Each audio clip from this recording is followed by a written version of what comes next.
What's going on, everyone? So, Luka Doncic, right? One of the big things that I talked about when we acquired Luka was that I felt that he gave the Lakers just a far greater chance to win a championship than Anthony Davis, right? Love Anthony Davis, right? Sucked to see him go. It was for Luka, so it was understandable, it was justified. If the Lakers win the championship this year, I believe Anthony Davis deserves a ring, right? If there was any way for us to get Luka and keep Anthony Davis, I would have been all for that, right? But Anthony Davis, as great as he is, can shrink at times and can kind of get phased out a lot. And there is and has been this genuine question of, is he the guy? Can he be the guy? Like, can he be your best player on a championship team? And Anthony Davis was unbelievable in the bubble, right? 2020 was probably the best year of his career. I mean, he was just efficient. He was just dominant. I mean, he looked like one of, if not the best players on the planet at that point, right? Him and LeBron James were looked at as like, oh man, they're going to win multiple championships. And it all just kind of came crumbling down. And a lot of it was Anthony Davis, right? He just wasn't the same after the bubble for like years. And then he started really having his stride. Then we went to the conference finals, right? But even in the conference finals run, what was one of the biggest issues? He would be great a game, bad a game, great a game, bad a game. He was incredibly inconsistent and would get completely phased out. I mean, how many times do we see Anthony Davis have like 30 through three quarters and then just like not even touch the basketball? Yes, part of that is our playmakers and who has the ball in their hands, right? You got to feed the guy, right? That's on LeBron, that's on Reeves, that's on D'Lo, it's on all those guys, right? Two, it's on Darvin Ham at that time because it's like, dude, him himself repeatedly said, this is dumb head coach not doing it. And then he just like wouldn't fix it. It's like crazy, right? But a big part of that is Anthony Davis being the leader and demanding the ball. You're the best player. You're the dominant force. Everyone understands that you need setup, right? Go get the ball. Demand pass the basketball. If your playmakers aren't getting you the basketball, get in their grill. Tell them, give me the ball. What are you doing? If your coach isn't drawing up plays, what are you doing? I'm the guy, right? Right? Like, that was the problem. He didn't have that in him. Right? I mean, LeBron, time after time after time, tried to pass him the torch, pass him the keys. And also, he's not 26, right? Like, so it's like whenever LeBron leaves into parts, like, it's fine as long as LeBron's around. But when LeBron leaves into parts, like, is a 34-year-old Anthony Davis going to be the guy that we're building around? Right? Like, is he the guy that's going to be able to lead us to another championship or two, before he's ready to call it quits and retire? Probably not. Right? Like, so there was always questions with Anthony Davis. Again, I love Anthony Davis. Right? But Luka, he's a guy that doesn't really shrink unless he's having just a bad shooting night. But he's not shy, that's for sure. Right? There's times where Anthony Davis, even on bad nights, you're just like, dude, can you take more than 5 shots? Like, I understand you're not like, can you just show some aggression, right? I'd rather a guy be overly aggressive than completely under aggressive. Right? Like, but, Luka's a guy that he doesn't need setup. He is the setup. He is the offense. He is the engine. 2, even on a bad night, he's still giving you like 20, right? Like, Anthony Davis on a bad night could give you 7, right? Like, we've seen it. We've seen games where Anthony Davis has like 7 points and 8 rebounds, and you're just like, all right, dude. It's just like, where Luka, you don't really see that from him. He's a guy that on a bad night is going to go give you 20.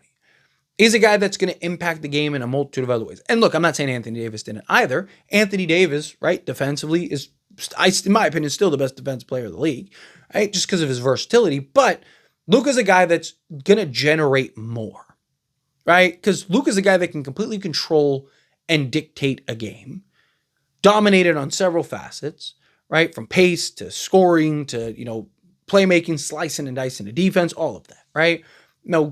Good offense, or good defense, better offense over good defense, right? There we go. Knew I'd get it. I don't care how good of a defender you are, right? Like, if you're cooking, you're cooking. And Luka's a guy that is not only going to go get you 30, right? Which Anthony Davis could get you that, but he's also going to generate another 20 to 30 points in assists. Right? So he's really going to account for 50 to 60 points. Right? And I mean, he just dropped 45 and still had, 8 assists or whatever. Right? Like, he's a guy that is going to be able to give you that. And he rebounds not that far off from Anthony Davis. So he's giving you, similar rebounds. He's giving you more assists and as much, if not more, scoring. Now, obviously, the defense is an issue, but many of these matchups, like Anthony Davis's defense isn't impactful, right? Like, unless, you're driving in and he's able to just clamp guys up at the rim. Most of these guys, they go out on the perimeter to try to neutralize Anthony Davis. And then 2, matchups like Denver and Jokic, he can't stop Jokic.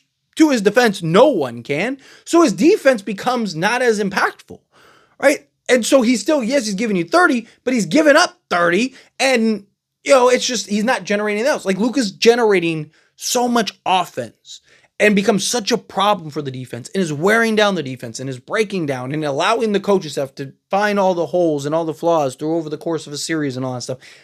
But Luka's also, he's just not afraid of the moment. He's big in the moment, right? You had a game that was probably the most emotional game Luka will ever play and has ever played in his life.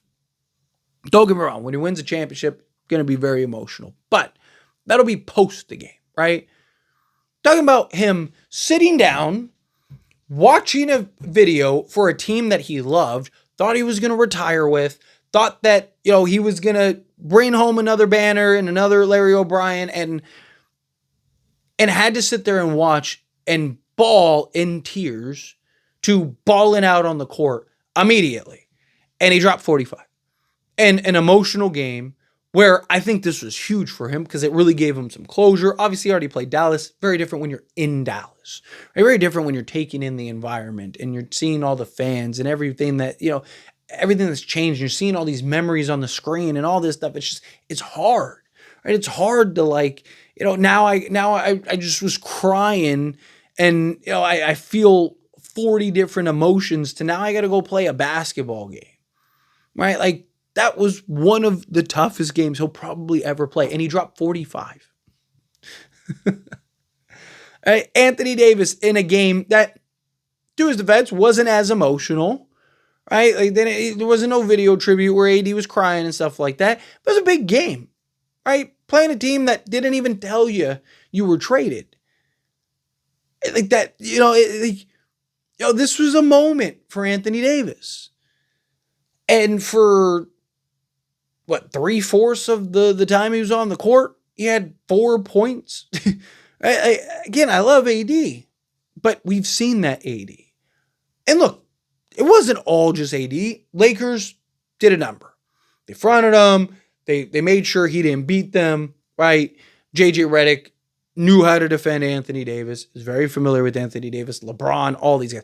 They're very familiar with Anthony Davis, right? So they defended AD beautifully, right? So I don't want to put it all on AD, but how many times do we just see him kind of floating out on the perimeter? I mean, so much so even the commentators of the game were like, why is Anthony Davis just standing at the top of the key every possession? Right? Like, completely out of the plays, getting completely phased out. But that was a thing. Even with the Lakers, it was a thing. Right? Like, he didn't impose his will. Right? He wasn't just, give me the ball, get out of my way. I don't care what your defensive scheme is. I don't care what your game plan is. I don't care about any of this. I'm still going to go get 40. Right? You don't think teams game plan for Jokic and game plan for all these other guys? Of course they do. Joel Embiid, all these guys? Of course they do. And they still managed to go get you 30. You don't think teams are game planning for Luka? You don't think Dallas wanted to make everybody but Luka beat them? You don't think and Luka imposed his will. Right? LeBron imposes his will. Right? You see guys regularly impose their will. Right? You know what you want to do. I know how to defend. I know everything there is to know about you inside and out, every little detail, and you're still dominating me. Right? Pause. You don't think Dallas knew Luka as well as the Lakers knew Anthony Davis? Of course they did.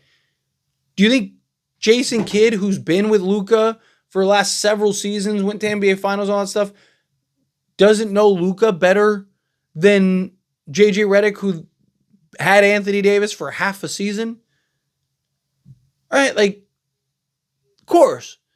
And so my point is, you would think that Anthony Davis, I'm not saying he had to go drop 50. I'm not saying he had to go and have some Wilt Chamberlain game, but their team needed him more than he gave, right? And this is why I trust Luka more. I just think Luka's going to have the bigger impact. He's going to impose his will more, right? He's just more clutch and bigger in those big moments. He's going to take pressure off of LeBron so he can, pick his poison. And then Austin Reeves. I mean, look at how good Austin Reeves has been since Lucas came back, because he doesn't have to be the primary ball handler. I just think, again, it sucks we don't have a center outside of Jackson Hayes. I would have still loved to have Anthony Davis, don't get me wrong, but, it's a problem. But I think the Lakers are in a much better position, and I think last night proved it, But let me know your thoughts and opinions down in the comments. You agree with me, disagree with me, kind of mixed in the middle, however you feel, whatever your thoughts are. Either way, I'd love to hear it. So let me know down in the comments. That being said, if you haven't liked this video, hit that like button. Helps me out. So we enjoy these types of videos, and I truly appreciate it. Not subscribe to the channel, hit that subscribe button, turn on the bell notifications. Appreciate y'all. See you in the next one. Thank you.